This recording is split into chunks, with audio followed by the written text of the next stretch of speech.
Hi, my name is Becky Rose and this is my second video on After Forever After, my forthcoming role-playing game that I'm hoping to release in 2017. In this series I'm answering questions from you, my audience, and I've had a great question from Phil. The technology level. And that's a really interesting question because when you look at other role-playing games, quite often the assorted equipment is from all different technology or all different time periods of our actual history. And when we look at history, the industries that always get new technology first are the military and the sex industry. And obviously I have no intention to write a role-playing game about the sex industry. So let's take a look at the military aspect. Forever after, the story about what happens after the end of the world. One of the things I wanted to bring into the game was my experience of reenactment combat, and as a reenactor I dealt mostly in the Dark Ages, so that period of history around 900 AD to 1066-ish, Battle of Hastings, focused mostly on Western Europe, the Saxons, Normans and Vikings. So a lot of my understanding of this style of combat, that fantasy style of combat, comes from that period of history, as opposed to later periods where people are running around in full plate and crossbows and such. But of course, I wanted a high fantasy game, so I have included those other weapons and I've researched them as thoroughly as I could to understand them. I've spoken to a lot of history buffs and played around with some of these weapons to understand them. Because one of the things I really wanted to do was to have a game where if you've got a different weapon, it's not just a different size damage dice or a different plus to hit.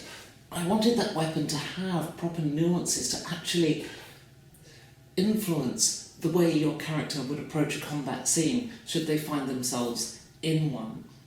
And much like real history, if you aren't an experienced fighter and you end up in a fight, your best bet is going to be a spear and shield. It's something that you can use with relatively little ability.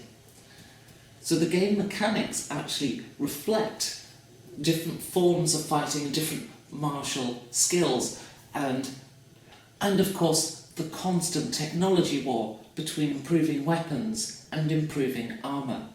Whilst crossbows and bows like would have been seen at Agincourt, the British war bow or longbows it's generally referred to these days, I have rules for them because as players of high fantasy games, we expect this stuff to be there and we want this stuff there. They conform to our modern understanding of the past world, so I've included them in my game world.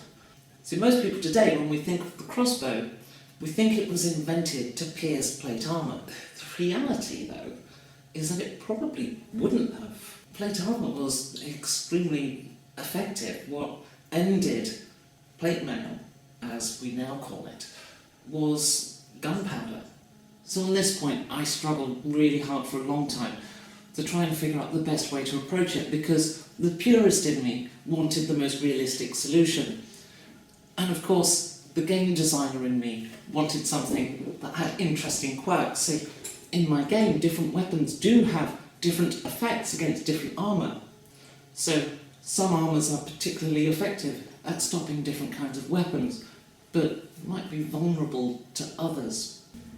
But when it came to the crossbow versus plate mail issue, I had to think long and hard, and eventually I came to the decision that plate mail armour should be a good defence against crossbows, except you see there's a city called Ashad Thun, this fascist regime of dwarves who have a very good industrial infrastructure, and many of the trade goods in the world come from this city and are manufactured by their slave population, including plate mail. Now the Ashad Thun army specialises in spear and crossbow. Needless to say, the plate mail manufactured in Ashad Thun has been metallurgically engineered to be vulnerable to crossbow strikes.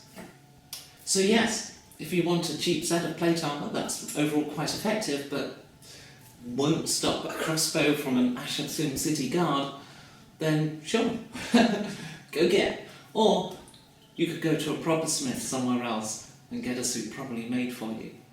The pinnacle of technology, however, doesn't come from what's currently being manufactured in the world. You see, After Forever After is named quite cleverly. This is a story game that happens after the end of the world. The world has been destroyed. But in the heyday of this world, before its final destruction, military technology had moved forward somewhat, particularly in regards to naval vessels. The most advanced technology you'll find in the game are cannon. So whilst the game doesn't have gunpowder per se, it does have gunpowder in ship-to-ship combat. And there's a very good reason for that. Naval warfare with cannon is infinitely more interesting than the Greek trireme style of fighting or Viking longships ramming other longships. So whilst you can play this game in any setting, if you play the setting that is in the book, then there are cannon, and that would be the most advanced weapon you find. But they're old, they're generally only on ships because they're not very practical outside of them, and they're currently all being hoarded by one particularly powerful political faction.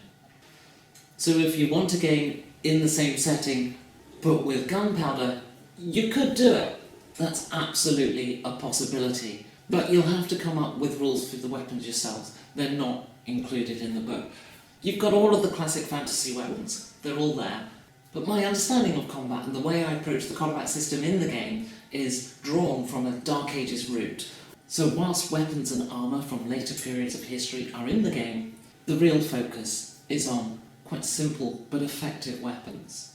So if you have a question, please do ask them in the comments or on my Facebook or on my Twitter, links to which you'll find on my channel page on YouTube, and I will answer them in a video. I intend to be releasing regular videos over the coming months, all in the build-up to, obviously, the release of the game itself. But I would like to keep a kind of a designer note style approach to it. I don't want to be selling the game per se, this isn't about trying to shift copies. At the end of the day, if I sell 50 copies of this game, I will be delighted. So, and this isn't about making the money. It's about the process, about enjoying what I do. So please do, if you have questions, please ask.